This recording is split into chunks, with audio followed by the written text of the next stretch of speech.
한미일 정상회의를 마치고 돌아온 기시다 후미오 일본 총리가 오늘 오전 후쿠시마 재래원전을 찾아 오염수 방류 설비를 시찰했습니다. 기시다 총리는 방류 안전 대책을 점검하고 도쿄전력 측과 의견을 나눴는데 사실상 막판 현장 점검으로 조만간 방류 시일을 확정할 걸로 보입니다.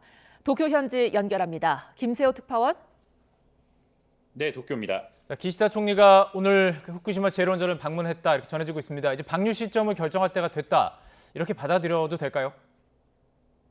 네, 그렇습니다. 기시다 총리는 오늘 오전 11시를 조금 넘어 후쿠시마 제1원전에 도착해 방류 설비 시찰에 나섰습니다. 기시다 총리는 시찰 뒤 가진 약식 기자회견에서 처리스 방류 설비와 오염수를 처리하는 알프스를 돌아보고 안전성 대책에 대한 보고를 받았다고 밝혔습니다.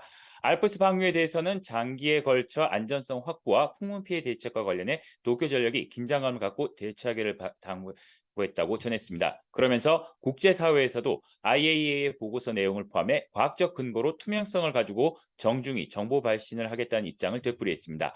또 해양 방류에 반대 의사를 지속적으로 밝혀온 어민단체와도 직접 만나겠다는 뜻을 밝혔는데요. 이르면 내일이라도 전국어업협동조합연합회 측과 만나겠다고 말했는데 구체적인 내용은 현재 조율 중이라고 설명했습니다. 기시다 총리는 모레 22일 가기를 열어 방류 시점을 최종 결정할 것으로 알려졌습니다. 다만 오늘 회견에서 안전성 확보와 수문 피해 대책 상황을 정부 전체적으로 판단해야 한다면서 지금 시점에서 구체적인 시기를 언급하는 것은 삼가겠다며 말을 여전히 아꼈습니다.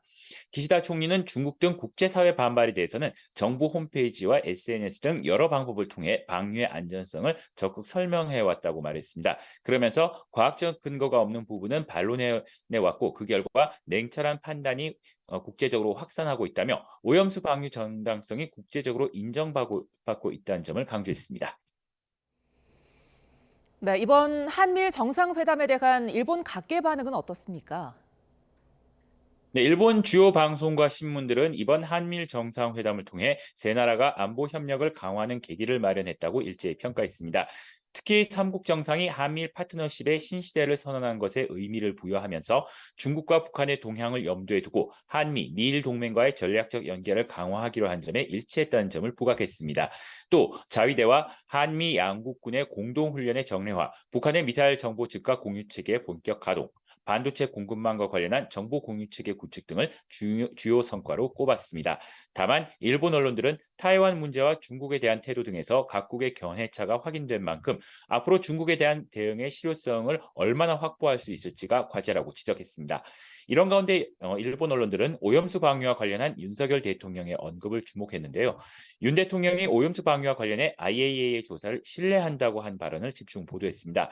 요미우리 신문은 윤 대통령의 이 같은 입장이 해양 방류를 위한 커다란 뒷받침이 될 것으로 기대한다는 일본 정부 관계자의 발언을 소개하기도 했습니다. 지금까지 도쿄에서 전해드렸습니다.